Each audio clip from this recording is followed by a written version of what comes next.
All right. Hey, I forgot to click on a certain button here. I'm sitting there looking at the screen. I'm like, hey, nobody's seeing what I'm seeing. Proverbs 22. We're reading from the Holman Christian Standard Bible this morning. And yeah, let's dive in. A good name is to be chosen over great wealth. Favor is better than silver and gold. The rich and the poor have this in common: the Lord made them both. Or the poor meat? It's a weird translation there. That's so it says literally. It says the poor meat.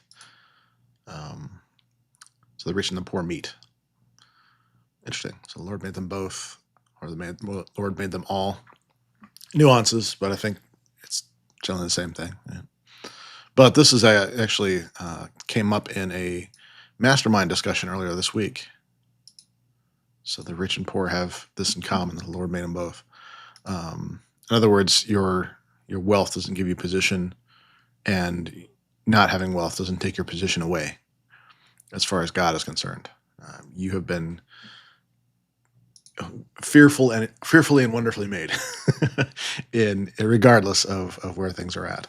And that's why I think verse 22 here, or the verse front one says, verse 22. Verse 1 says, a good name is to be chosen over great wealth. Favor is better than silver and gold, is because really it's not about that. As much as sometimes we get it twisted. And you know what? In hard times, in times where we have challenges, um, that's always easy to fall into traps of the comparisons and to be so upset that someone else has something that you don't, that we get into this weird notion of being resentful of that. And that is essentially greed coming up. And we don't realize it's greed, but it is greed. And we need to be very cautious of that. We need to be very, very concerned if we have these notions of, well, why is this person successful? Why is that person working at, and I've dealt with this myself. I've dealt with it recently, actually. Um, and I'm sure people have said the same thing about me, and I don't realize it. It's just a matter of just uh, getting right with God, period. And that is more favorable. So he has been involved in the creation of both the rich and the poor. Verse 3: a sensible person sees danger and takes cover.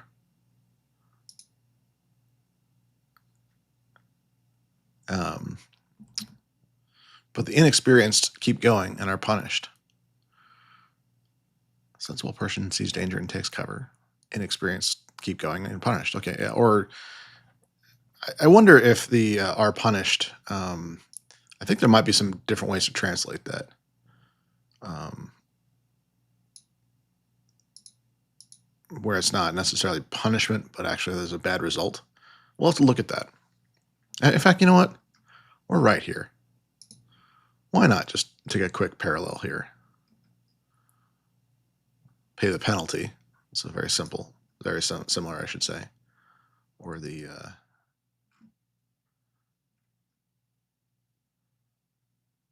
haven't talked about the good news in a while, have we? And regret it later.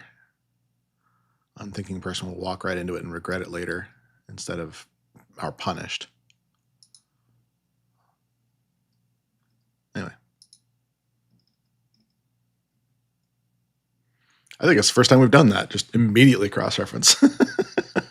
I Full disclosure, I actually want to figure out a way to do that more effectively going forward, but I haven't really truly figured that one out yet. But we'll get there. Uh, Verse 4: the result of humility is fear of the Lord, along with wealth, honor, and life. I know I highlighted that one green before, but I'm going to do it again. Literally this week, I shared on Facebook for a few people privately that this has been something that I've been thinking a lot about in terms of what fear of the Lord actually means, what it actually entails, and um, that I've been fearful of other things. I mean, even this week, as I was looking at things, and I'm like, well, I don't feel confidence in anything. I don't feel, and that's fear developing. And it's not fear of God. It's not fear of what the Lord has for me or doesn't have for me. It's fear that I won't be successful or I will have to. It's just these weird. Satan knows how to push my buttons, I think, and really, I got to put him in his place. You're conquered, dude. You you can whisper these things all you want. I'm just not hearing it anymore. It's just not. You're not going to convince me that I'm heading towards destruction anymore. I got to be done with that. I've got to be done with that thinking that I don't have a position in the kingdom here. That God doesn't want to take care of me. What in the world has been wrong with my thinking? I swear. It's like even in the midst of saying all these things, it's like the rest of me isn't getting it. And so I think it's a process of me putting that forward and realizing that there is abundance in many things, and I don't have to be subject to having any kind of fears other than what God will and won't do in my life.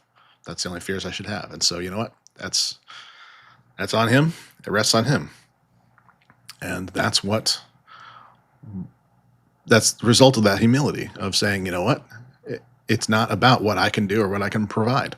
It's not about what I can convince others of. It's not what I can force to happen. It's not about that. It's about me realizing that I am just a lowly human, and should be trembling in fear of the creator of the universe. Yep, here he is, just bringing me along and saying, you know what, we've got great things for you. There it is. So let's go. Verse 5. There are thorns and snares on the path of the crooked. The one who guards himself stays far from them.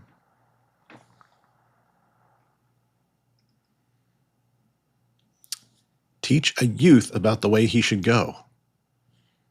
Even when he's old, he will not depart from it. You see this verse a lot, and it really is so key. I need to yell at a cat.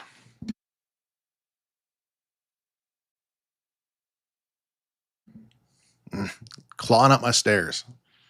Unbelievable. Like literally like trying to tear carpet up. Ugh. These animals, I tell you. All right. So you can't teach a kitty in the way they should go because they're stubborn and they're kitties. But a youth, however, teach a youth the way he should go when he's old, not depart from it. It's a clever saying. It's said a lot, but honestly, I think we need to challenge how much we would really believe that, because our society is seeming to have a different perspective on this. And well, let me say it this way.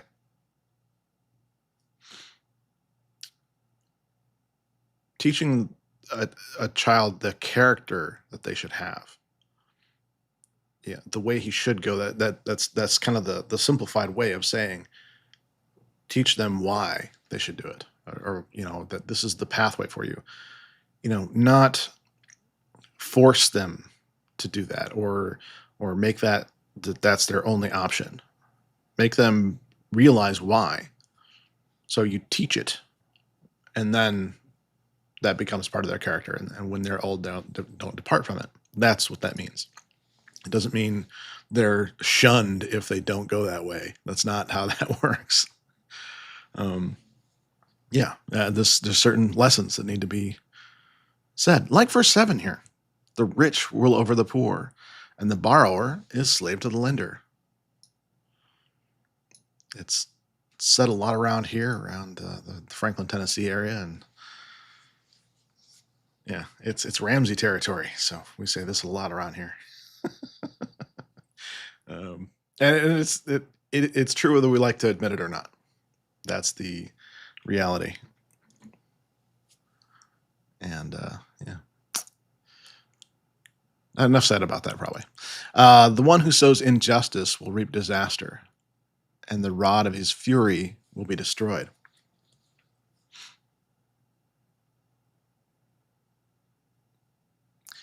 A generous person will be blessed, for he shares his food with the poor. The literal translation here is good of eye. Good of eye. The good of eye will be blessed. So really wild way to say that. But a generous person will be blessed, for he shares his food with the poor. And to a point I made on LinkedIn yesterday, it's not just about silencing people with your funds. I got done with yesterday's broadcast and I was just wrecked for a little while.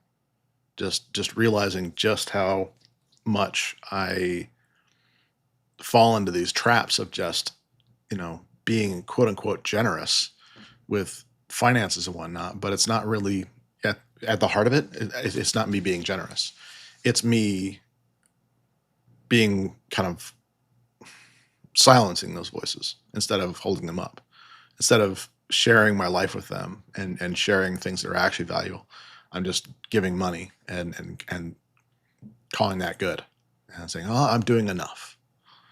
And so, yeah, I emotional. I got probably too emotional on LinkedIn about it, and just kind of called that out with people. It's like, because I'm seeing a lot of just this spoiled white person syndrome going on, that they're literally thinking that just raising their voice is enough, and I'm like, no, or forcing, you know, governments to do this or that is enough.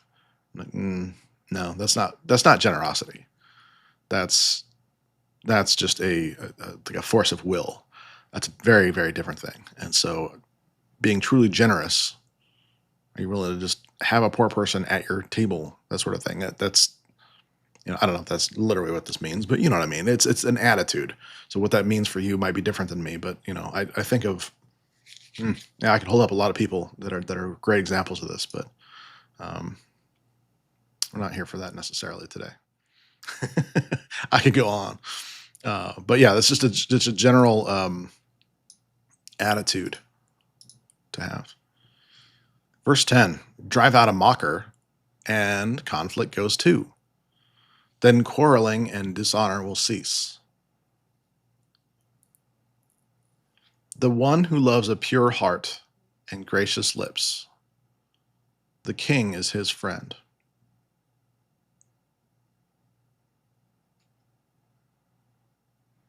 Kind of talked about the quarreling and dishonor stuff a little bit a couple days ago, actually, but so we'll just leave it at that. But yeah, go back and review if you need to.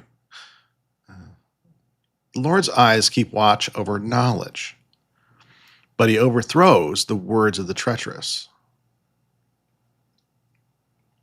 Hmm. How can words be overthrown? I think it's like over. It's louder, which is interesting because it feels like a still small voice, yet it's has more power. Okay, y'all know this is one of my favorite verses right here.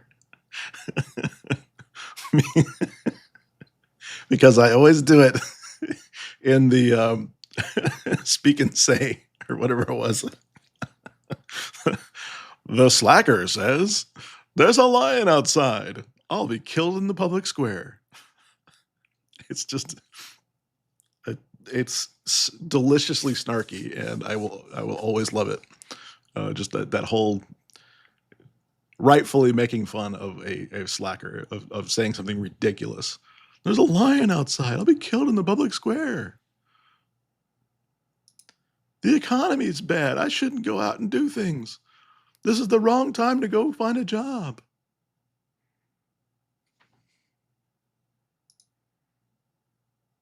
Mm. Verse 14.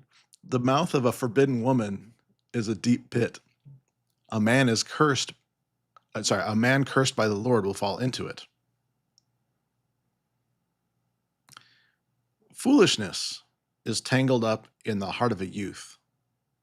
The rod of discipline will drive it away from him.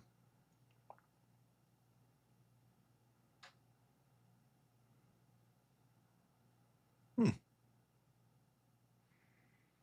I think it's a slightly different interpretation of that, but it still works. That it's what it takes is that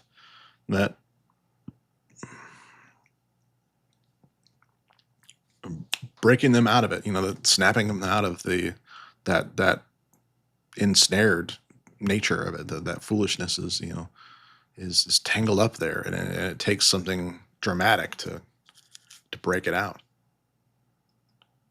I think we all wish it wasn't like that. At least I would hope. But yeah. And then verse 16, oppressing the poor to enrich oneself and giving to the rich both lead only to poverty. Mm. I was telling my wife last night that I don't know this for a fact, but I have a sense that a lot of this is going to be exposed in in uh, in in the days to come, in the weeks to come.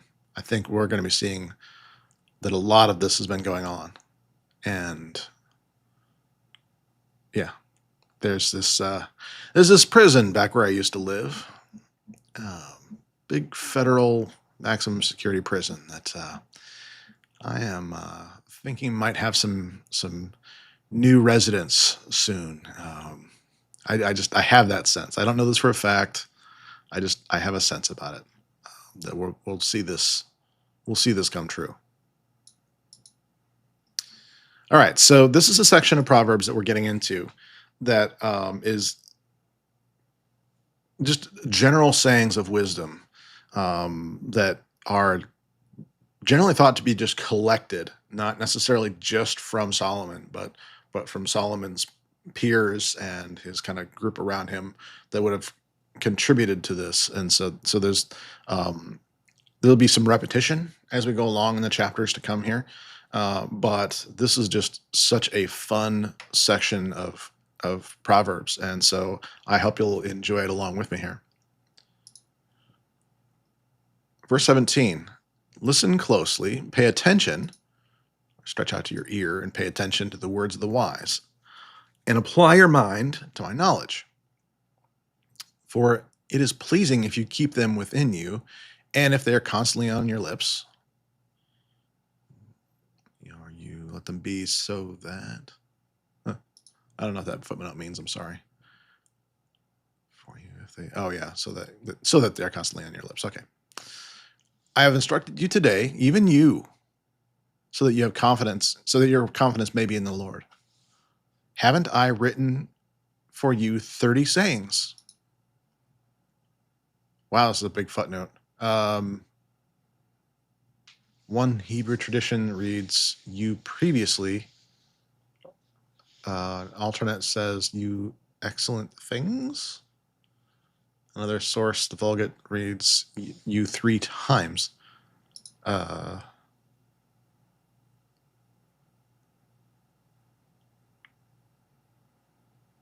instead of 30 sayings, it's like, haven't I written you 3 times, or something like that. That's a very, wow, a wide range of interpretations here. I think it makes sense because you count them out and it doesn't make sense. The 30 sayings is like, well, there's more than 30 sayings in this section. So, so that does make some sense, is that there might be some discrepancy there. Okay. But the point is, there, even you, even you of lowly thought, like DJ, haven't I written out for you all these sayings about counsel and knowledge, in order to teach you about true and reliable words, so that you may give a dependable report, or give dependable words to those who sent you. And here we go. Saying 1, don't rob a poor man because he is poor. Don't crush the oppressed at the gate. For the Lord will take up their case and will plunder those who plunder them. There you go. Number 2. I'm probably going to stop counting because they're not really noted that way. But don't make friends with an angry man, or with a master of anger. And don't be a companion of a hot-tempered man, or you will learn his ways and entangle yourself in a snare.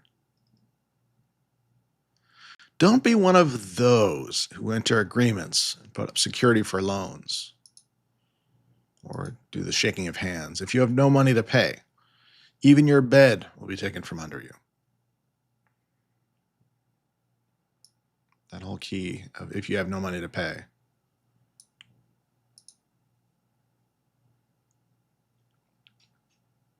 It's not just going to be okay, in other words. Yeah. Don't move the ancient boundary marker that your fathers set up.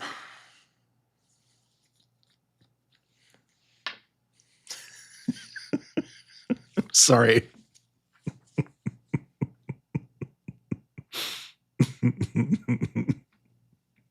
hmm hmm There's some weirdness happening in Washington right now, and so I'm just kind of want to just put this in an envelope and just send it to them. Keep focused on the right things. Sorry, that's just me. Uh, um, my libertarian nature coming up here, I guess. Verse 29. Do you see a man skilled in his work? He will stand in the presence of kings. He will not stand in the presence of unknown men.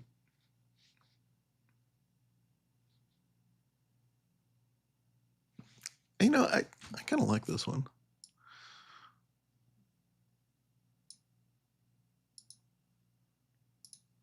It's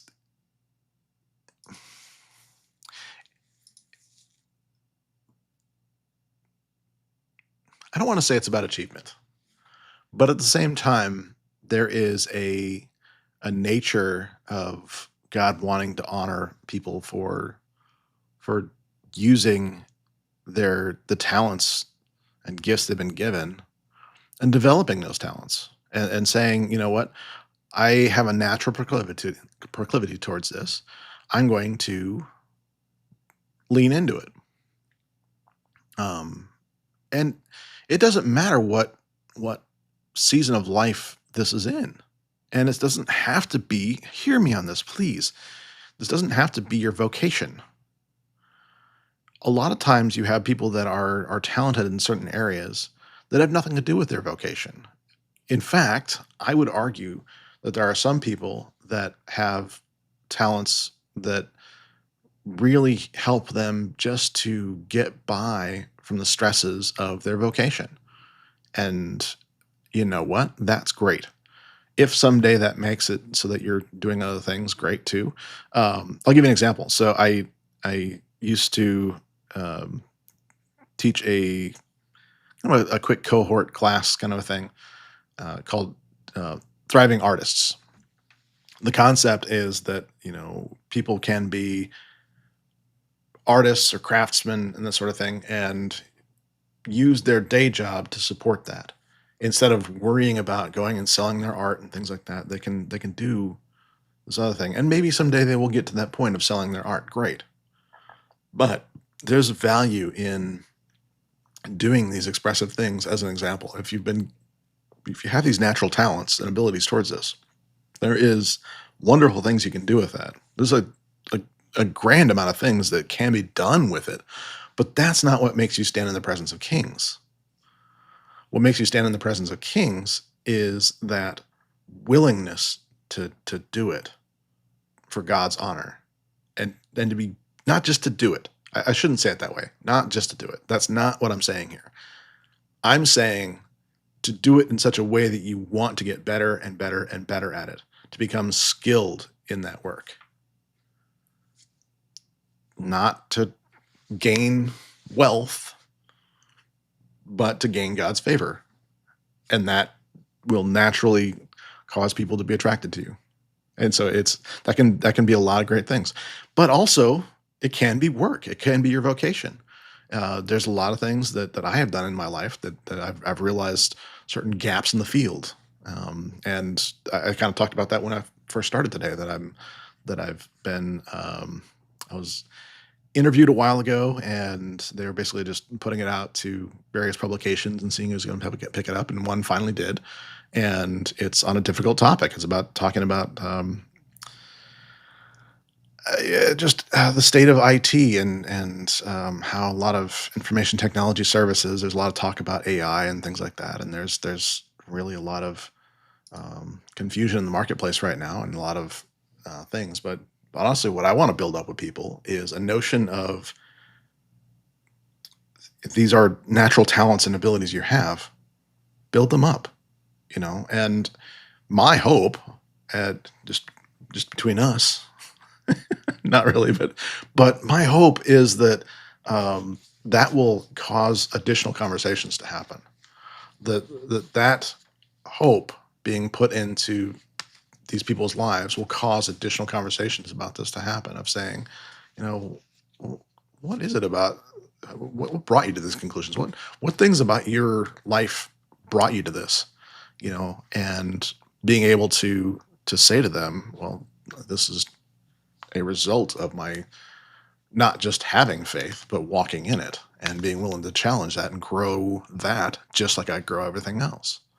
And so being able to have those conversations is something I am really excited about, looking forward to, but also for hopefully making some difference in people's lives. And so yeah, and so I didn't say this earlier, but thank you, Tina. It is great news that this happened, and I hope that it is something that I can kind of parlay into something very, very positive in that regards. That I can um, be used to make an impact in some people's lives. I mean, I have this vision of literally making it so that, not just companies are more successful or whatever, but making it so that people are more fulfilled in their work. They're less likely to be depressed and, suicidal, and all these things that I'm seeing right now. The substance abuse, the infidelities. There's all these things that are going on in the corporate world, and especially in the technology world, and nobody's talking about it. And I'm really puzzled as to why that is. And so it needs to be talked about, especially right now. It's something that needs to be brought up very, very bluntly and addressed. And so it's a weird calling, I know, but hey, you know what? Some people juggle geese. I mean, just that's a movie quote there. But yeah, in any case, I'm excited about it, and so I still, the shock of it is still there. I'm still letting it set in, but we'll just keep going, and we'll keep holding up wisdom and living in that as much as possible, and letting that guide, and yeah, that sort of thing. I've gone on way too long today. But I think that there's some things coming with this channel that I want to talk about soon. So hopefully we'll be able to make some time for that, and kind of keep you guys posted on that. But um, there's just some strategies I've been talking about, how to grow, and I think, yeah, as I put these thoughts together, I think a general attitude about what this can be and what this can become, and kind of what this makes possible, is really exciting to think about. So, in any case, for all you out there, be blessed by the best. Then go be a blessing to all the rest. And we'll see you here again tomorrow for Proverbs 23. See you then.